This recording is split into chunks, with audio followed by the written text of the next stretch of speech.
मैं दिलों नु दिलां चरा हुंदा मैं मेनू ना क्या 4-5 दिन पहले दी गल है आंदे यार अपन लाहौर जदान जाना है ना है नाक नु लाया करो ये बड़ा नाक बोलदा पाठ लो बाबा साहब हां हां पाठ लो चंगी डॉक्टर ने दस्या ਜਦੋਂ ਨਜ਼ਰਾ ਲੱਗੇ ਜਾਂ ਉਂਝ ਨੱਕ ਨਾ ਖੁੱਲੇ। बिस्मिल्लाहिर्रहमानिर्रहीम अस्सलाम वालेकुम, welcome back to my new vlog. कैसे हैं? उम्मीद करता हूँ कि आप सब ठीक होंगे।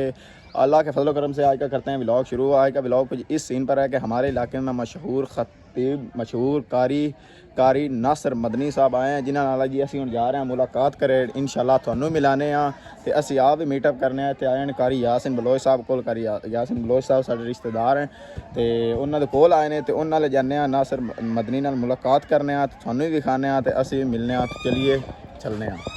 तो फ्रेंड हुण दोस्त नूं नाल लिया, मैं कि यार तू मेरी वीडियो बनावी क्योंकि मैंने थोड़ी शर्म महसूस होगी, लेकिन शर्म की कोई कोशिश करांगे कि मैं भी व्लॉग बनावांगा, लेकिन नाल दोस्त नूं ले दोस्त व्लॉग बनावेगा नाले उहदे नाल मीटअप करने आ ते मिलने आ तुहानूं उत्थे पहुँच के। तो यार वेख सकते हैं कि सामने गड्डी नासर मदनी होरां साहब दी खड़ी है। हुण चलने आ। उन्हां लिया बॉस है ये वीडियो बनावेगा। और सामने वेख सकते हैं गड्डी खड़ी है दी ते उन्हां दा गार्ड वगैरह खड़े ने सामने। साडे नहीं इत्थों सतगरे वाला सही है, सही सड़क है कि इधर वापस ही नाले वाली नहीं सदगरे ले थानू करने सही है। नाले लो रास्ता सही है, थोड़ा जे 2 किलोमीटर रास्ता टूटा हुआ है 2 किलोमीटर है जो कट जाओ ना सतगरे ਉਹਦਾ ਰੋਡ ਟਾਪ ਕਲਾਸ ਦਾ ਸਤਗਰੇ ਦਾ। ਹਾਂਜੀ ਤੇ ਤੇ ਆਪਣੀ ਗੱਡੀ ਨੂੰ ਕਿਹੜਾ ਵੱਡੀ ਨੂੰ ਕਿਹੜਾ ਰੋਲਾ ਮਾਸ਼ਾ मैं दिलों नु दिलां चरा हुंदा मैं ਮੈਨੂੰ ਨਾ ਕਿਹਾ 4-5 ਦਿਨ ਪਹਿਲੇ ਦੀ ਗੱਲ ਹੈ है ਆਂਦੇ ਯਾਰ ਆਪਾਂ ਲਾਹੌਰ ਜਦਾਨ ਜਾਣਾ ਹੈ ਨਾ ਤੇ ਬੜੇ ਦਿਨ ਹੋ ਗਏ ਮੈਨੂੰ ਨਵੇਂ ਸੇਮ ਲਫ਼ਜ਼ ਬੋਲੇ ਤੇ ਮੈਂ ਵੀ ਅੱਛਾ ਮੈਂ ਬੈਠਾ ਵੀ ਬੇਗਮ ਕੋਲ, ਮੈਨੂੰ ਕਹਿੰਦੀ ਕੀ ਸੋਚੀ ਪੈ, ਮੈਂ ਯਾਰ ਮੇਰੇ ਦਿਲ ਚ ਆ ਰਿਹਾ ਮੈਂ ਬਲੋਚ ਸਾਹਿਬ ਨੂੰ ਮਿਲ ਜਾਵਾਂ। ਤੇ ਕਹਿੰਦੀ ਤੁਸੀਂ ਤੇ ਜਾਂਦੇ ਨਹੀਂ ਕਿਤੇ ਮੌਲਵੀ ਨਾਲ। ਮੈਂ ਉਹ ਮੌਲਵੀ ਨਹੀਂ, ਮੇਰਾ ਯਾਰ ਹੈ। ਮੈਂ ਇਹ ਬਣਾ ਆਪਣਾ ਤਸਵੀਰ मुलाकात हुई, बड़ा अच्छा लग गया जी।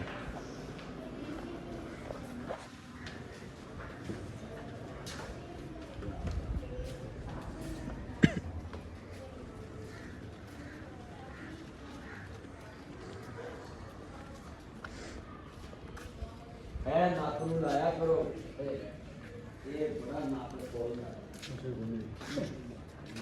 पाठ लो बाबा साहब हां हां पाठ लो चंगी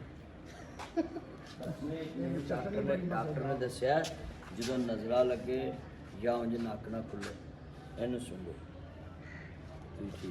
ये चटनी बड़ी है ਹਾਂ ਮਦਨੀ ਸਾਹਿਬ ਆਪ ਚੱਟੀਆਂ ਕੋਟ ਛੜੀਆਂ ਮੈਂ ਤੇ ਮੇਰਾ ਚੱਡੀ ਆਪ ਤਾਂ ਜਿਹੜੇ ਕੰਮ ਮੈਂ ਕਿਤੇ ਮੌਲਵੀ ਉਹ ਕਰਦਾ ਕਰਦੇ ਥੋੜਾ ਲੇੜੇ ਤਨਕੀਦ ਤੋਂ ਬਾਅਦ ਸਾਈਕਲ ਚਲਾ ਰਹੇ ਨੇ, ਟਰੈਕਟਰ ਚਲਾ ਰਹੇ ਨੇ ਮੌਲਵੀ, ਹਰ ਸ਼ਹਿਰ ਤੇ ਮੌਲਵੀ ਸ਼ੁਰੂ। ਗਾਰਡਨਰ ਕਿੱਧਰ ਗਏ ਨੇ?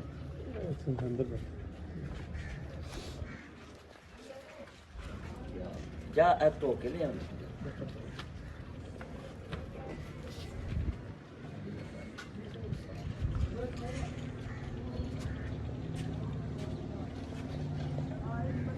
ਆਜਾ ਤੂੰ ਵੀ ਆਜਾ ਭੱਜ ਕੇ ਸੰਗਦਾ ਕਿਉਂ ਪਿਆ ਭੱਜ ਕੇ लेट बेटा ਆਇਆ ਆਜਾ ले ਲੈ ਤੂੰ ਵੀ ਪੁੱਤਰ ਲੈ ਤੇਰਾ ਵੀ ਦਿਲ ਖੁਸ਼ ਹੋ ਜਾਏ। कारी साहब जा रहे हैं, देख सकते हैं कारी साहब अपने घर जा रहे हैं माशाल्लाह। ये अच्छा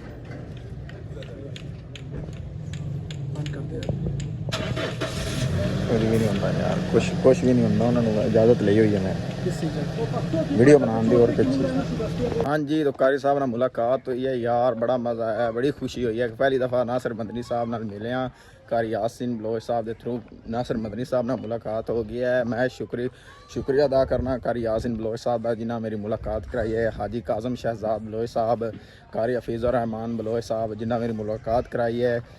मोहम्मद बलोच उन्हें शुक्रिया अदा करना कि नासर मदनी साहब उन्होंने मेरी मुलाकात कराई है यार। बड़ी खुशी हुई है क्योंकि इन्ना वड्डा माशाल्लाह खतीब है जिन्होंने पहली दफ़ा मेरी मुलाकात हुई है। जज्बात ही हो रहा, फीलिंग ही हो रही जिस टाइम उन्होंने मुलाकात हुई है। माशाल्लाह बड़े अच्छे इखलास दे मालिक हैं, बड़े अच्छे इंसान हैं माशाल्लाह।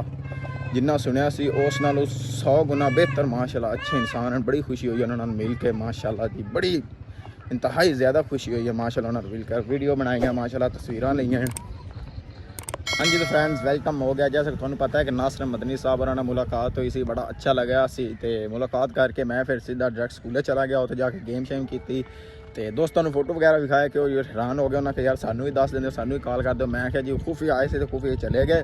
माशाल्लाह बड़ा अच्छा लगा जी नासिर मदनी साहब ने मुलाकात करके। तो फिलहाल यहाँ पर व्लॉग का एंड करते हैं, इंशाल्लाह नेक्स्ट व्लॉग में ज़रूर मिलेंगे। वीडियो अच्छी लगे तो हमारे चैनल को सब्सक्राइब, लाइक और बेल आइकन को दबा देना। हमें दे इजाज़त, मिलते हैं अगले अच्छे व्लॉग में, तब तक के लिए खुदा हाफिज़।